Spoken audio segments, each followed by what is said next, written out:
साथियों सुप्रभात। वर्ण मातृका चैनल में आपका स्वागत है, अभिनंदन है। आप सफलता प्राप्त करें, यह शुभकामना है। आज हम लोग हिंदी भाषा में वाच्य विषय का अध्ययन करेंगे। वाच्य है क्या? क्योंकि परीक्षाओं में प्रश्न दिए जाते हैं, 4 नंबर के प्रश्न जरूर आते हैं वाच्य से, इसलिए इस विषय को आधार लेकर के कि आपके 4 नंबर सुनिश्चित हो जाएं, इसलिए यह चैप्टर तैयार किया गया। देखिए, वाच्य है क्या कि क्रिया के जिस रूप से यह प्रकट हो, यह स्पष्ट हो, प्रकट हो अर्थात स्पष्ट हो कि वाक्य में क्रिया का मुख्य संबंध कर्ता से है या कर्म से है या भाव से है। ठीक ना? कर्ता से है कि कर्म से है कि भाव से है, उसे ही हम वाच्य कहते हैं। व्याकरण में उसे ही वाच्य कहा गया है। वाच्य यह प्रकट करता है कि क्रिया किसके अनुसार प्रयोग की जाए। ठीक ना? जैसे देखिए, उदाहरण दिया गया कि मोहन पुस्तक पढ़ता है। यहां देखिए, मोहन क्या है? करता है। पुस्तक क्या है? कर्म है। और यह क्या है? पढ़ता क्रिया है। जब इस कर्ता के अनुसार जब क्रिया के प्रयोग, कर्ता के अनुसार जब क्रिया का प्रयोग किया गया है या क्रिया का कर्ता पर असर पड़ता है, कर्म का कोई असर नहीं पड़ता है, तो यह वाच्य कहलाता है। क्योंकि यह कर्तवाच्य का उदाहरण है। दूसरे उदाहरण में देखा जाए तो ये सुधा यहाँ जो है ये कर्ता है। ठीक है? जैसा कि नाम से है, यहाँ मोहन पुल्लिंग है और सुधा स्त्रीलिंग है। तो यहाँ लिंग का अभी नहीं अध्ययन कराया जा रहा है, बल्कि वाच्य का कराया जा रहा है। तो यहाँ देखिए, कर्ता सुधा है और ये पुस्तक कर्म हो गया। और यहाँ देखिए, पढ़ी जाती है। ठीक है? यह मुख्य क्रिया हो गई और यह उपक्रिया हुई, यह दूसरी क्रिया हुई।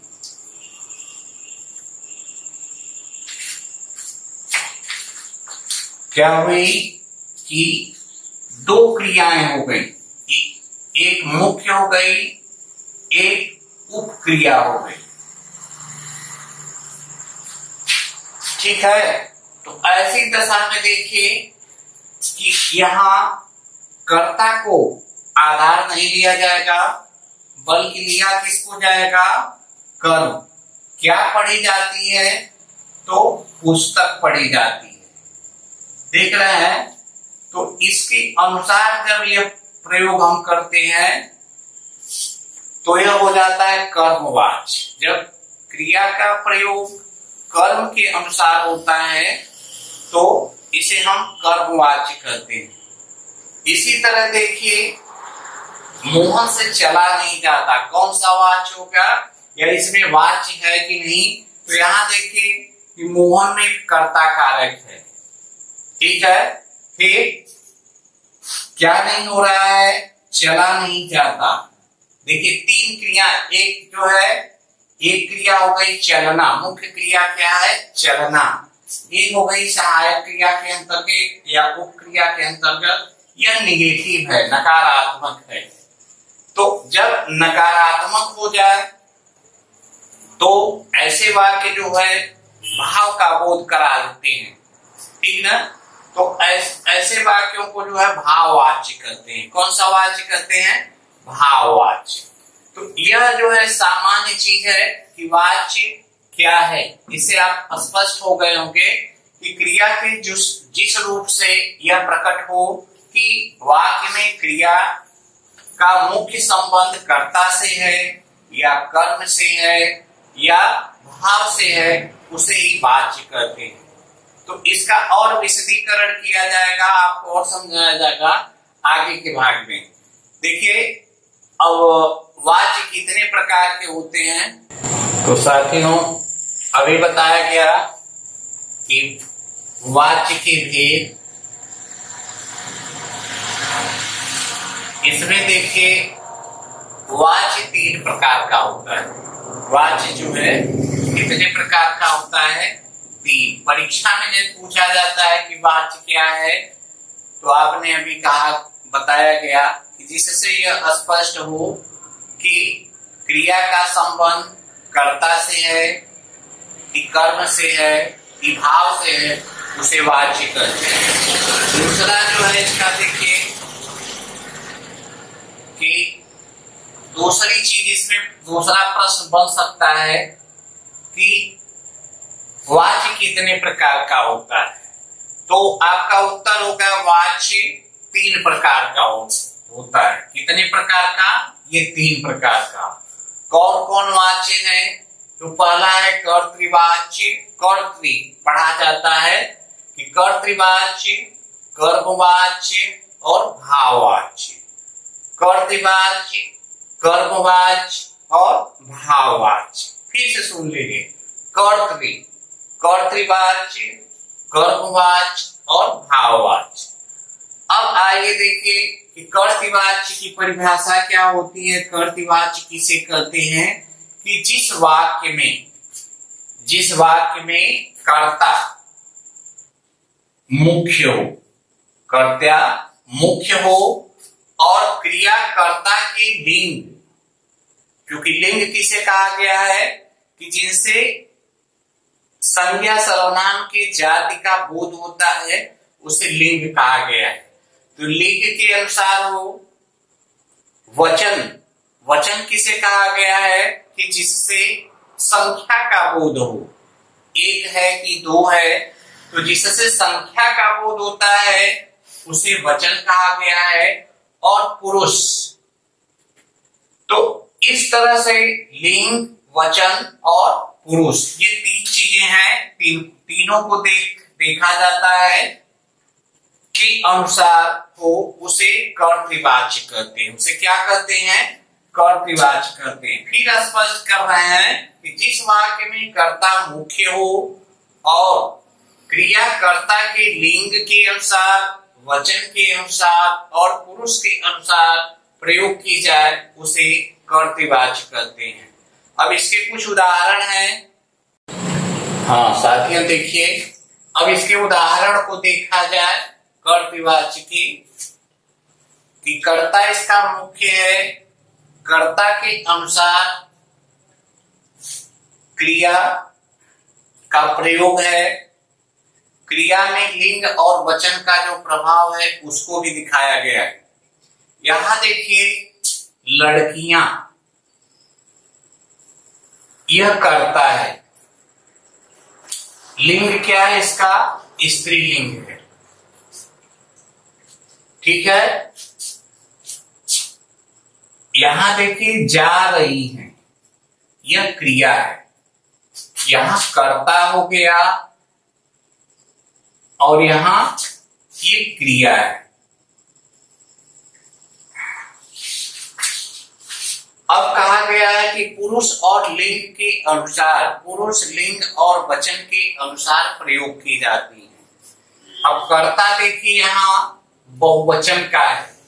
लड़कियां एक, लड़की एक वचन है और लड़कियां बहुवचन का है। तो अब यह जब बहुवचन का हो गया तो क्रिया हमारी क्या हो जाएगी? बहुवचन की हो जाएगी। हम कर्म को नहीं देखेंगे। ऐसी दशा में कर्म का कोई आधार नहीं होगा, बल्कि ये वाक्य में है। तो कर्ता जब बहुवचन का होगा तो क्रिया बहुवचन की होगी। कर्ता में देखिए कि स्त्रीलिंग है तो क्रिया का प्रयोग जो है स्त्रीलिंग में हुआ है। ठीक है। इसी तरह देखिए इस वाक्य में है वह रामचरित मानस पाठ कर रही है। ठीक है। यहां देखिए करना एक क्रिया है, करना एक क्रिया है। यह क्या हो गया, किसको कर रही है, तो कर्म हो गया। जब हम किसी वाक्य में किसको लगा देते हैं प्रश्नवाचक हो जाता है, तो उससे हमारे कर्म का पता चल जाता है कि वाक्य में कर्म क्या है। फिर कौन कर रहा है, तो वह क्या है, सर्वनाम है, कर्ता भी है और सर्वनाम भी है। तो यहां देखिए कि कर्ता के अनुसार यहां देखिए रही लगा है, रहा नहीं। यदि यहां रहा कर दिया जाता तब भी यहां वह होता। संस्कृत में यह बदल जाता है कि संस्कृत में यह स हो जाता है पुल्लिंग में और सा हो जाता है स्त्रीलिंग में। लेकिन हिंदी में ऐसा नहीं है कि वह के लिए कुछ और लगाया जाए, बल्कि क्रिया से बोध होता है कि यह पुल्लिंग है, कर्ता इसमें कार्य करने वाला पुल्लिंग है कि स्त्रीलिंग है। तो यहां देखिए वह रामचरितमानस पाठ कर रही है, यह हो गया क्रिया और यह हो गया कर्ता। यह एक वचन का है तो क्रिया भी आपकी एक वचन की हो गई। ठीक है। यह प्रथम पुरुष का है, सहतौते चलता है, त्वम युवाम युवम अहम आवाम वयम। तो यहां देखिए कि वह जो है वो प्रथम पुरुष का है, इसलिए क्रिया भी प्रथम पुरुष की प्रयोग की गई है। इसी तरह देखिए सुधीर साइकिल से बाजार जा रहा है। सुधीर क्या हो गया, आप बता सकते हैं, कर्ता। ठीक है। कहां जा रहा है, तो बाजार, यह होगी क्रिया। ठीक है।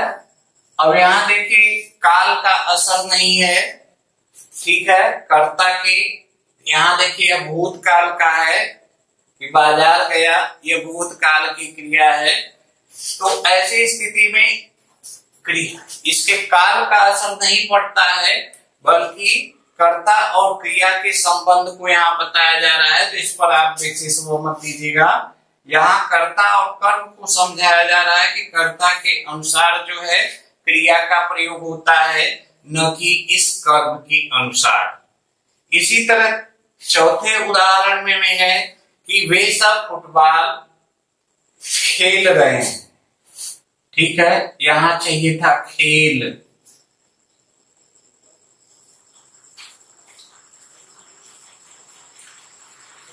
वे सब देखिए ये कर्ता है, बहुवचन के हैं, क्या खेल रहे हैं, तो फुटबॉल खेल रहे हैं। ठीक है। तो यह यदि बहुवचन का है तो क्रिया आपकी बहुवचन की है, छात्राएं बहुवचन का है, इसलिए यह क्रिया भी जो है बहुवचन की है। तो इस तरह जो है कर्तृवाच्य में यह ध्यान देना है कि कर्ता के अनुसार हमेशा क्रिया का प्रयोग होता है, न कि कर्म के अनुसार। यहाँ देखिए यहाँ भी कर्म को छोड़ दिया गया, यहाँ भी देखिए यह कर्म के अनुसार प्रयोग नहीं किया गया है। यहाँ फुटबॉल में कर्म लगा है। इसी तरह जो है सामूहिक काल में बार बार परीक्षाओं में बार बार ध्यान देने की बात है कि हमेशा जो है कर्ता के अनुसार क्रिया का प्रयोग होता है, कर्ता के लिंग वचन के अनुसार क्रिया का प्रयोग होता है, न कि कर्म के अनुसार। साथियों, अभी आपने कर्तृवाच्य को देखा, अब आइए कर्मवाच्य पढ़ा जाए। कर्मवाची क्या है? यहां देखिए लिखा है कि जिस वाक्य में, देखिए जिस वाक्य में कर्म मुख्य हो। अभी पिछले में जो बताया गया कर्तृवाच्य में, वहां एक कर्म की जगह जो है कर्ता मुख्य हो, ठीक है, इस जगह जो है कर्ता मुख्य होता था। लेकिन यहाँ कहा गया कि जिस वाक्य में कर्म मुख्य हो तथा इसकी सकर्मक क्रिया है, क्योंकि क्रिया दो होती है मुख्य रूप से, एक सकर्मक क्रिया होती है और दूसरी होती है अकर्मक क्रिया। जिसमें कर्म होता है वह सकर्मक क्रिया होती है, जिसमें कर्म नहीं होता है उसमें वह अकर्मक क्रिया होती है। जैसे वह सोता है, एक वाक्य है वह सोता है, तो सोने के लिए उसे किसी कर्म की आवश्यकता नहीं है, इसलिए वह अकर्मक क्रिया हो जाती है। यहां देखिए सकर्मक क्रिया हो। अब सकर्मक क्रिया के बाद क्या कहा गया कि लिंग, वचन, पुरुष कर्म के अनुसार हो। इसकी क्रिया सकर्मक हो और लिंग, वचन, पुरुष कर्म के अनुसार हो तो उसे क्या कहते हैं? कर्मवाच्य कहते हैं। ऐसे पदों को कर्मवाच्य कहते हैं। साथियों, अभी मैं बताऊंगा आपको इस वीडियो के लास्ट में कि आप कैसे कर्म को पहचानेंगे, कैसे कर्तृवाच्य को पहचानेंगे और कैसे भाववाच्य को पहचानेंगे। लेकिन अभी तक आप इसके विषय में जानिए कि यहाँ देखिए मोहन करता है, ठीक है, हमेशा मोहन द्वारा लगा है, यानी मोहन में कौन कारक हो जाएगा? करण कारक हो जाएगा। कर्मवाच्य में कर्ता जो है तृतीया विभक्ति यानी कि करण कारक होता है। जो कर्म है, देख रहे हैं क्या पढ़ा जा रहा है? ग्रंथ पढ़ा जा रहा है, ठीक है। तो यहां देखिए ग्रंथों को नहीं पढ़ा जा रहा है, ठीक है, यहां ग्रंथ पढ़ा जा रहा है। तो ऐसी स्थिति में यह देखिए कि यह कर्ता है, यानी कि संस्कृत में इसे कहते हैं कि यह एक वचन, यह प्रथमा विभक्ति का है, अर्थात कर्ता है। अब क्या हो रहा है? पढ़ा जा रहा है। इतना मुख्य क्रिया क्या है? पढ़ना, ठीक है, लेकिन उसके साथ जोड़ दिया गया जा रहा है, ठीक है, क्रिया चल रही है। तो ऐसी स्थिति में देखिए कि यहाँ कर्ता तृतीया विभक्ति यानी कि करण कारक हो गया। कर्म जो है आपका कर्ता का हो गया, प्रथमा विभक्ति का हो गया, एक वचन का हो गया और पढ़ा जा रहा है, अर्थात वह क्रिया हो रही है। इसमें पढ़ा जो है मुख्य क्रिया है, उसके साथ साथ यह गौण क्रिया लगा दी गई है। तो इस तरह जो है दूसरा उदाहरण देखिए, मेरे द्वारा। यहां देखिए द्वारा लगा है। जब वाक्य में द्वारा लगा हो और कर्म लगा हो, द्वारा के साथ साथ कर्म भी हो, जिसके बिना कार्य की व्युत्पत्ति न हो, कार्य निष्पन्न न हो पाए, वह कर्म होता है। तो यहाँ देखिए मेरे द्वारा क्या खरीदी जा रही हैं? पुस्तकें, ठीक है। अब यहाँ ये नहीं कहा रहा, क्योंकि मुख्य टॉपिक आप क्या है कि कर्मवाच्य कैसे जानेंगे, कर्म की कैसे प्रधानता है। तो यहाँ देखिए कि मोहन द्वारा, तो यह आपका कर्ता हो गया, यह करण कारक है, लेकिन ग्रंथ के अनुसार इस क्रिया का प्रयोग किया गया है। पढ़ा जा रहा है, पुस्तकें खरीदी जा रही हैं। देख रहे हैं ना कि पुस्तकें जब बहुवचन की, एक वचन की नहीं है, यह बहुवचन की है। तो यहाँ क्रिया जो देखिए कि जब हम किसी सहायक क्रिया के साथ इस अनुस्वार को लगा देते हैं तो वह बहुवचन की हो जाती है।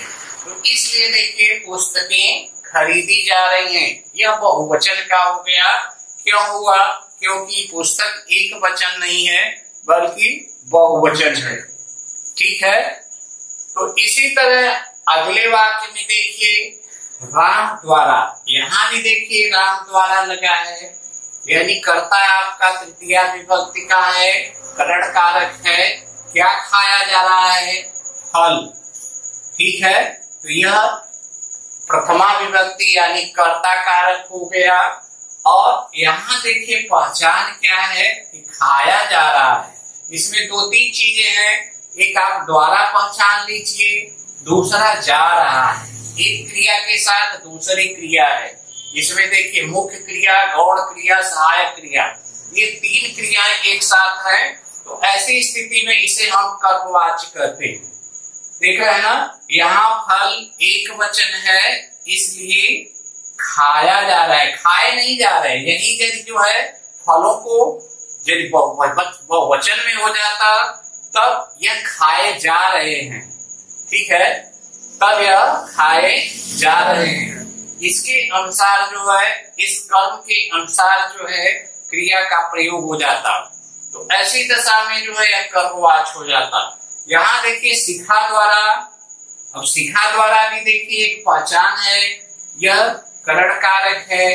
क्या बांटे जा रहे हैं? पैसे। एक पैसा नहीं, पैसा जो है पैसे का एक वचन जो है पैसा होगा और पैसे जो है बहुवचन का है।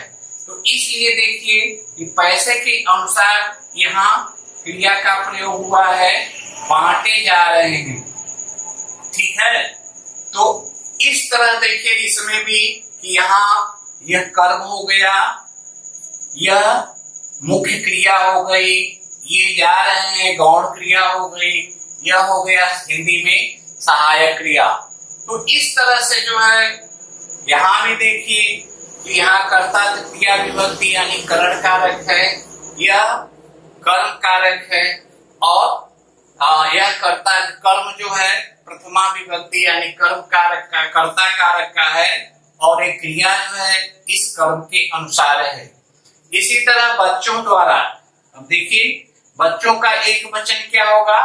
बच्चा। ठीक है, बच्चों का एक वचन क्या होगा? बच्चा। तो यहाँ बच्चों द्वारा एक बच्चा नहीं है, बहुत बच्चे हैं। क्या खेली जा रही है? तो गेंद। तो इसमें देखिए गेंद जो है करता है, लेकिन कर्म के रूप में प्रयोग किया गया है। और क्या हो रहा है? तो खेली जा रही है। इसमें मुख्य क्रिया क्या है? खेलना। फिर जा रही है।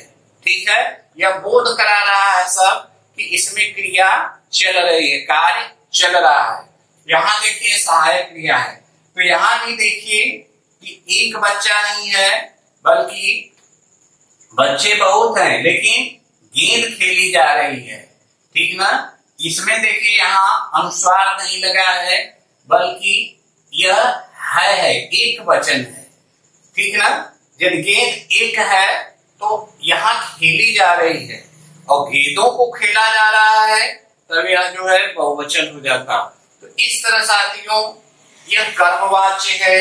इसमें आप जान लेंगे, अभी मैं बाद में एक बार फिर बता दूंगा कि यहाँ देखिए कर्ता के बाद द्वारा लगा हो, या संस्कृत के वाक्यों में आपको संस्कृत में पढ़ाया जाएगा, सर जी पढ़ाएंगे तो उसको बता दिया जाएगा। लेकिन यहाँ देखिए कि जो आपका पहला पद है मोहन द्वारा, मेरे द्वारा, राम द्वारा, शिखा द्वारा, बच्चों द्वारा, यह कौन कारक है? करण कारक है। कौन कारक है? करण कारक। ठीक है, अब इसके बाद दूसरा पद देखिए पुस्तकें, फल। देख रहे हैं पुस्तकें, फल, पैसे, गेंद। यह क्या है? यह आपका कर्म है, लेकिन प्रयोग किसका हुआ है? कर्ता कारक के रूप में, यानी प्रथमा विभक्ति का यह प्रयोग किया गया। फिर आपकी मुख्य क्रियाएं क्या है? यहाँ देखिए खरीदना क्रिया है, यहाँ खाना क्रिया है, यहाँ बांटना क्रिया है, यहाँ खेलना क्रिया है। तो इस तरह से मुख्य क्रिया के साथ साथ गौण क्रियाएं, फिर सहायक क्रियाओं का प्रयोग किया जाता है। तो आप आसानी से पहचान सकते हैं, यदि मेरे द्वारा लगा हो, उसके साथ साथ कर्म लगा हो, कर्म जो है कर्ता के रूप में लगा हो, तो यह जो है कर्मवाच्य के वाक्य होते हैं। तो अब साथियों आगे पढ़ा। अब साथियों देखिए वाच्य के तीसरे भेद को देखा जाए तो यहाँ भाववाच्य है। तीसरा जो इसका है रूप वह भाववाच्य है। भाव का अर्थ समझते ही है कि भाव के अनुसार जब क्रिया का प्रयोग हो तो उसे भाववाच्य कहते हैं। जिसमें कर्म की प्रधानता न हो अर्थात जो है वह अकर्मक धातु हो, अकर्मक क्रिया हो तो उसे जो है भाववाच्य कहते हैं। परिभाषा देखिए कि जिस वाक्य में कर्ता करण कारक का हो, तृतीया विभक्ति हो या करण कारक हो तथा क्रिया का प्रयोग कर्ता के अनुसार हो उसे भाववाच्य कहते हैं। क्या कहते हैं? उसे भाववाच्य कहते हैं। दूसरे शब्दों में से और व्याख्या से व्याख्यायित किया गया है कि वाक्य में अकर्मक क्रिया का भाव मुख्य हो, अकर्मक क्रिया का भाव मुख्य हो अर्थात अकर्मक क्रिया ही न हो, ठीक ना, अकर्मक का प्रयोग ही न हो, कर्म का प्रयोग ही न हो तो ऐसी दशा में वह क्या होता है? भाववाच्य होता है। ये वाक्य प्राय नकारात्मक होते हैं, ठीक ना। जैसे इसमें तो हाँ एक वाक्य दिया गया है विराम से पढ़ा नहीं जाता, ठीक है। पहली पहचान इसमें किसके द्वारा लगेगा? पहली पहचान है कि इसमें करण कारक होगा, आपका जो कर्ता होगा जो जिसके द्वारा क्रिया निष्पन्न होती है उसमें जो है करण कारक होगा। फिर पढ़ा नहीं जाता, मुख्य क्रिया है पढ़ा, पढ़ना, और यह नकारात्मक है, निषेधात्मक है या नकारात्मक है तो नहीं जाता है, ठीक है। यानी कि यहां सीधे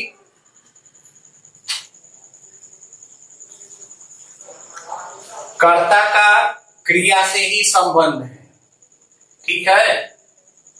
यहाँ कर्ता और क्रिया कर्म है ही नहीं। इसी तरह देखिए मुझसे हंसा नहीं जाता या मुझसे हंसा जाता है और हंसने के लिए किसी कर्म की आवश्यकता नहीं है, इसलिए यहाँ देखिए यह अकर्मक क्रिया से युक्त जो है वाक्य है, इसमें अकर्मक नहीं है, ठीक है। तो यहाँ देखिए मुझसे हंसा जाता है, हंसने के लिए कुछ भी नहीं चाहिए। इसी तरह राम से दौड़ा जाता है, राम से दौड़ा जाता है, यहाँ देखिए राम से लगा है फिर दौड़ा जाता है। कहाँ दौड़ा जाता है, कैसे दौड़ा जाता है, ये सब नहीं कहा गया, केवल वाक्य है दौड़ा जाता है, विवाह से गाया जाता है, ठीक है। तो यहाँ देखिए विवाह से भी है, गाया जाता है, बस भाव दिखाया गया है, ठीक ना, न कि जो है कर्म दिखाया गया है, ठीक है। तो ऐसे वाक्यों को हम क्या कहते हैं? भाववाच्य कहते हैं। अब आपको संक्षेप में पहचानने के लिए बता दें, एक ट्रिक बता दें, बस वही वीडियो आज का समाप्त हो जाएगा। साथियों देखिए अब संक्षेप में जान लीजिए वाच्य की पहचान या ट्रिक परीक्षाओं में आप कैसे जानेंगे कि इसमें कौन सा वाच्य है। आप पहले ध्यान दीजिए कि जो कर्ता है इसके अनुसार यदि क्रिया का प्रयोग है तो वहां कर्तृवाच्य होता है। जैसे सुधीर पुस्तक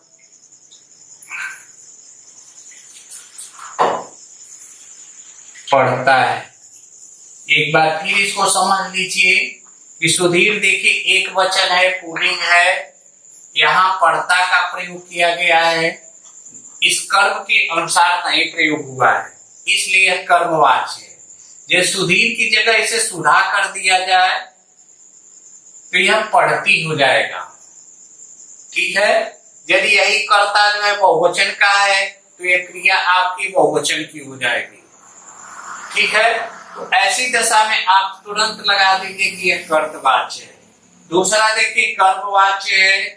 कर्मवाच्य में कर्ता क्या है? कि कर्ता का जो प्रयोग होगा वह करण कारक। करण कारक का मतलब होता है से या द्वारा, इन दोनों में से कोई एक लगा होगा। ठीक है, यह पहला पद होगा आपका कर्ता। इसके बाद जो कर्म है वह क्या होगा कि कर्ता कारक, यानी प्रथमा विभक्ति का अधिक। जो संस्कृत के वाक्य हैं उसमें जो है कर्ता कारक होगा, यानी कर्म कर्ता के रूप में होगा, तथा मुख्य क्रिया के साथ गौण क्रिया का प्रयोग होगा।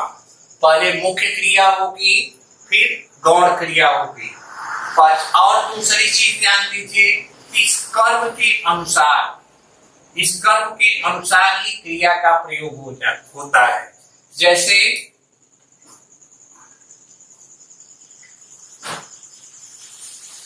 सीता द्वारा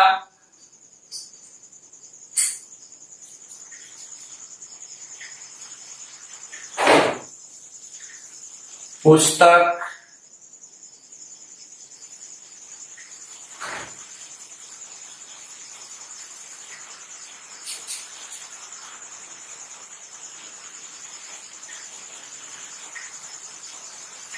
पुस्तकें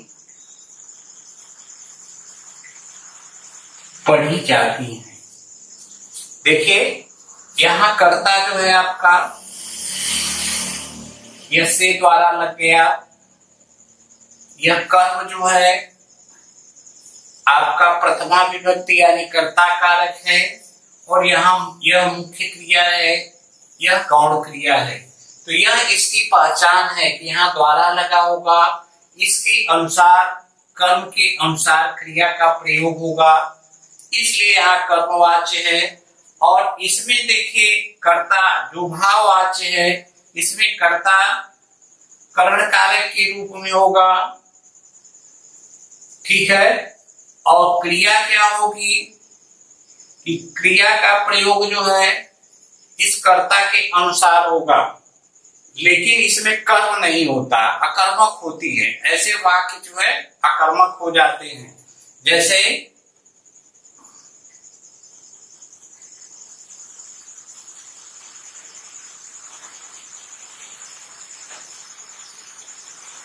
सरला द्वारा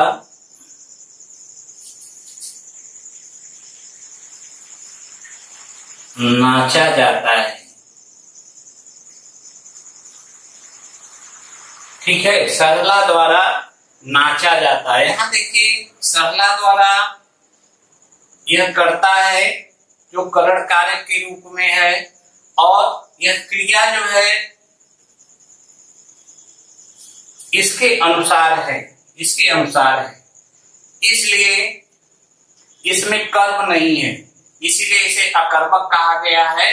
जो परिभाषा लिखाई गई है अकर्मक, इसमें यानी कर्म नहीं होता है, इसलिए वाक्य जो होता है अकर्मक होता है। तो इस तरह साथियों आपने वाक्य पढ़ा, और हम समझते हैं कि आप परीक्षा में इससे जरूर लाभ प्राप्त करेंगे।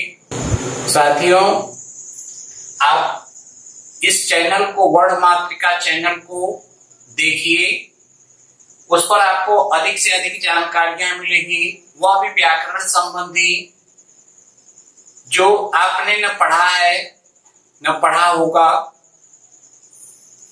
तो यदि आपको यह वीडियो पसंद आए तो आप इस चैनल को लाइक करिए, सब्सक्राइब करिए और अपने मित्रों में शेयर करिए।